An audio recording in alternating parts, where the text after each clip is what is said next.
C'est le 20e dimanche du temps ordinaire de l'année A. L'Évangile nous met face à une femme étrangère, c'est-à-dire païenne, non-croyante, qui n'était pas juive et qui a une foi immesurable, inébranlable en Jésus, particulièrement en ce miracle. Matthieu, en sa qualité de juif authentique, ne sortit pas souvent de sa lignée judéenne, faisant croire que le Messie était venu pour chercher et sauver ce qui était perdu de la maison d'Israël. D'ailleurs, c'est ce qu'il a mis dans la bouche de Jésus. Il n'est pas bon de jeter le pain des enfants aux petits chiens. Expression traduisant que le salut a été envoyé au peuple juif.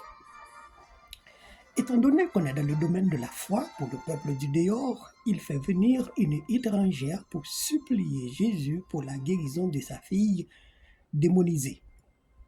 La femme supplia Jésus de tout son cœur et celui-ci ne voulait pas lui rendre faveur.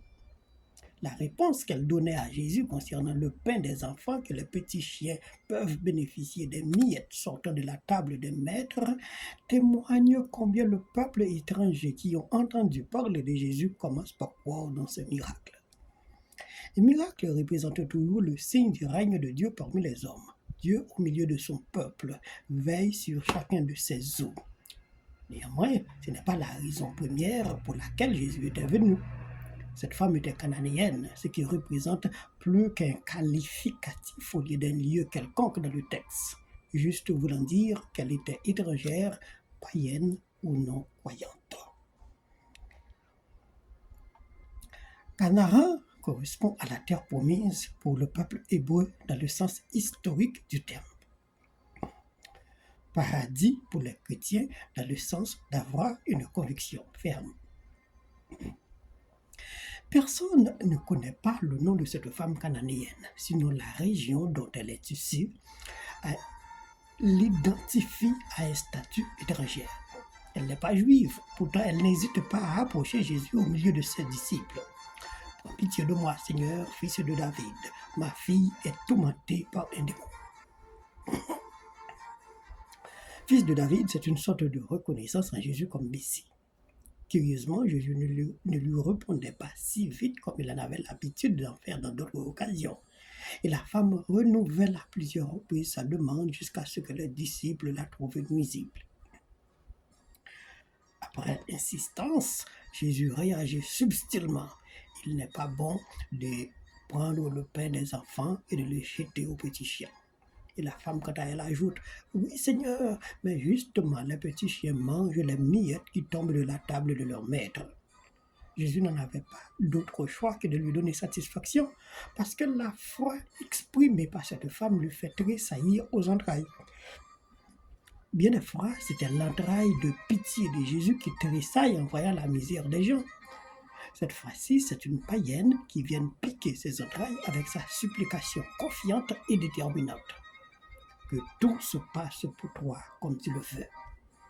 Et, à l'instant même, rapporte l'Évangile, sa fille fut guérie. Il faut noter que ce n'est pas une foi traditionnelle que dote cette femme, car elle n'est pas juive, mais une foi convictionnelle, en faisant confiance dans quelqu'un de convaincant. Jésus qui était venu chercher et sauver ce qui était perdu. Celle-là n'était pas perdue, mais au contraire adhère au nombre de ceux qui ont une foi solide. La progression du texte démontre le chemin de foi parcouru par la cananéenne. Faites confiance à un homme qu'on a entendu dire qu'il peut faire des miracles. L'épisode de la cananéenne nous rappelle ainsi que le salut a été apporté à tous, étrangers et païens. Il suffit de démontrer sa foi en lui et ses miracles, en souvenant chaque jour de son passage et de ses œuvres au milieu de son peuple en sa qualité de fils de Dieu. Ce qu'il faut signaler, Jésus ne se trouvait pas sur le territoire d'Israël, mais au sud du Liban aujourd'hui. Selon les historiens, Tyr et Sidon devaient faire partir du territoire d'Israël, mais n'a pas été conquis par les Israélites et il demeure au nord dans les frontières de la Galilée avec le Liban. Quand on parle de Tyr et de Sidon dans la Bible, on voulait justement dire que ce sont des territoires païens où les gens adoraient plusieurs divinités en même temps. Cependant, cela n'empêchait pas, c'est là que Jésus trouvait la foi la plus solide et la cananéenne en était un témoignage vivant. Canaan signifie promesse de Dieu par ricochet à la terre promise au paradis pour les chrétiens. Malheureusement, comme venons-nous de citer plus haut, elle n'a pas été conquise, donc il demeure un territoire étranger. Et tout territoire étranger ne faisant pas partie d'Israël est considéré comme païen ou non-croyant. Toute l'idée du texte de l'évangile de ce dimanche, je voulais démontrer les controverses qui existent entre le refus d'Israël, là où Jésus a été envoyé d'accepter les actions de Jésus comme celles de Dieu, pendant que les autres nations lui firent bon accueil et vouloir en profiter de ses miracles. Si Jésus insistait avant d'avoir accordé cette faveur à la femme, ou du moins avant que la femme arrachait cette faveur par son intercession, c'est qu'il n'a pas voulu qu'elle, symbole des nations païennes, lui prenne pour un faiseur de miracles. Jésus n'était pas un faiseur de miracles, mais posait des signes pour montrer que le royaume de Dieu était au milieu de nous. S'il était un faiseur de miracles, tout Israël serait débarrassé de ses nuisances. Il y a un fin détail qui pouvait vite nous échapper si nous ne payons pas de vive attention dans le texte. Canaan devait être part d'Israël, ou du moins Israël devait être part de Canaan. Car quand on parle de Canaan, cela englobe Israël, Palestine, le sud du Liban, une partie de la Jordanie et une partie de la Syrie. Et le tout misait pour la terre promise, plateau de Golan. C'était la littérature biblique et historique du temps. Pendant qu'Israël refusait d'accueillir Jésus, qui était venu personnellement pour lui sauver, il est bien accueillir dans une terre étrangère pour laquelle il n'était même pas venu. Selon le dessein de Dieu, Jésus était toujours sur le territoire de la terre promise, puisque Sidon, qui voulait dire sud au Liban, devait être partie intégrante de la terre Israël, y compris Palestine. Si les pharisiens regardaient les miracles de Jésus comme des actes démoniaques, les étrangers, quant à eux, le considèrent comme des signes de l'existence de Dieu, sa bonté pour l'humanité, même quand la révélation n'était pas faite pour eux. Pour l'Évangile, les miracles représentaient le signe de la présence du royaume parmi les hommes. Mais c'était l'insistance de la prière confiante de la Cananéenne qui incitait Jésus et même ses apôtres à réagir.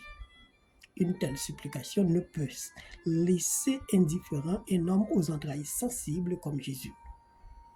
Le caractère subtil que donnait le texte de l'Évangile à Jésus traduit tout simplement que la supplication ne peut être une simple passeport pour traverser un pays, mais aussi qu'il faut savoir respecter la législation de ce pays. C'est-à-dire croire en Jésus en tant que Fils de Dieu et croire en ses œuvres qui sont celles de Dieu pour bénéficier de ces signes. Le silence de Jésus autour de nos prières voudrait dire qu'elles sont avides de sens. Elles ne sont pas assez profondes. Et il ne faut pas prier parce qu'on a de la peur pour Dieu ou parce que le démon sème de la zizanie au milieu de nous. Mais le faire avec beaucoup de conviction, convaincant, confiant, croyant, persistant, implorant, intercédant, demandant et louangeant pour rester et demeurer en relation avec celui-ci. La prière ne peut pas être un pèlerinage touristique pour découvrir de nouveaux sites, comme on a pris l'habitude d'en faire aujourd'hui.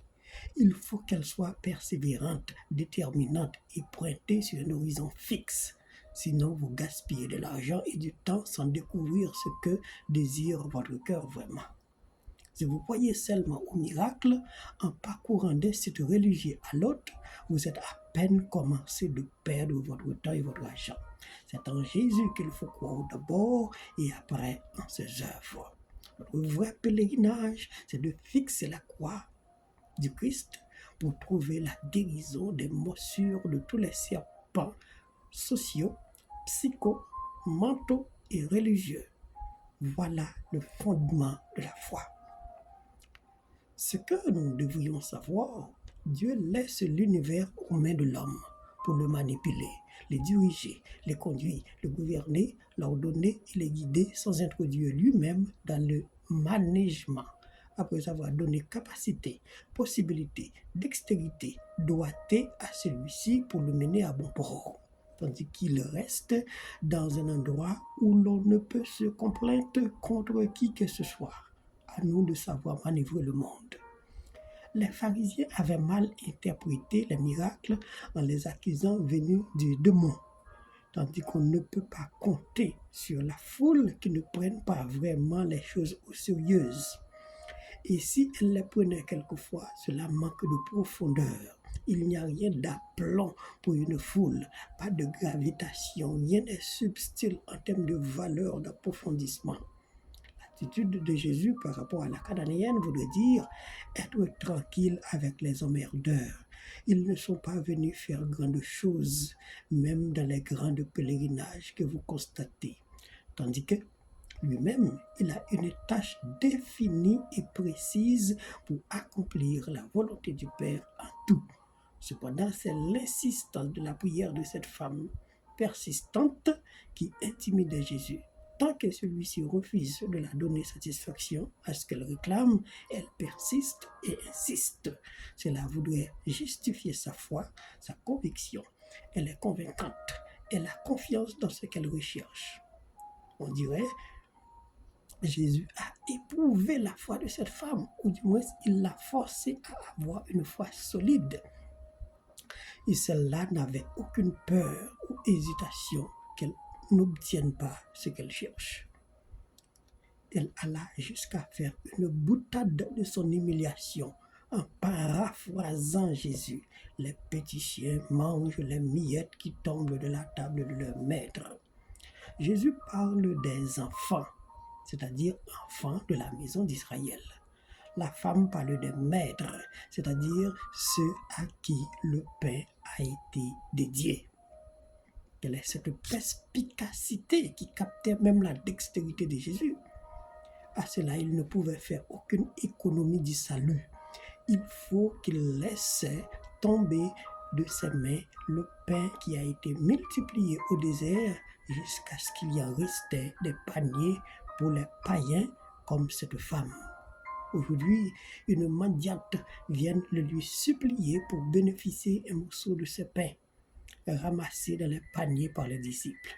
Et celui-ci lâche son cœur et ses mains pour laisser tomber ses miettes au bénéfice de cette petite chienne suppliante. Dans la logique dialectique, nous employons cette périphrase, élever le niveau. Eh bien, ici, il faut élever la relation que nous entretenions avec Dieu pour bénéficier de ce pain des enfants que la cananéenne appelait maître, puisque les pains ont été dédiés. La discussion entre Jésus et la femme a été détaillée. Jésus parlait du pain des enfants et la femme parlait de la table des maîtres. Ces enfants pour qui les pains ont été faits sont attachés, sont attablés.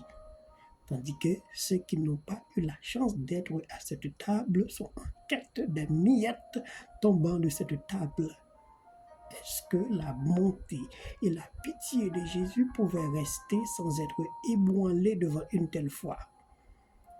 Et celui-ci obligeait de l'avouer en pleine discussion que tout se passe pour toi comme tu le veux.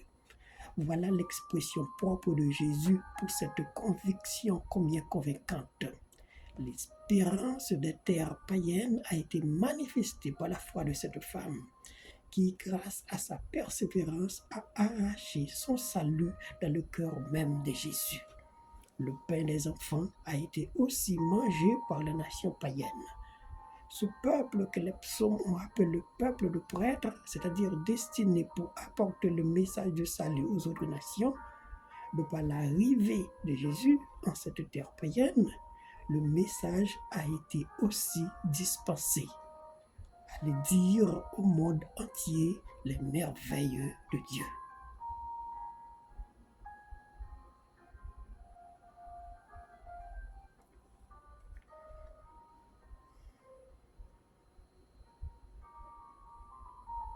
Bonne écoute.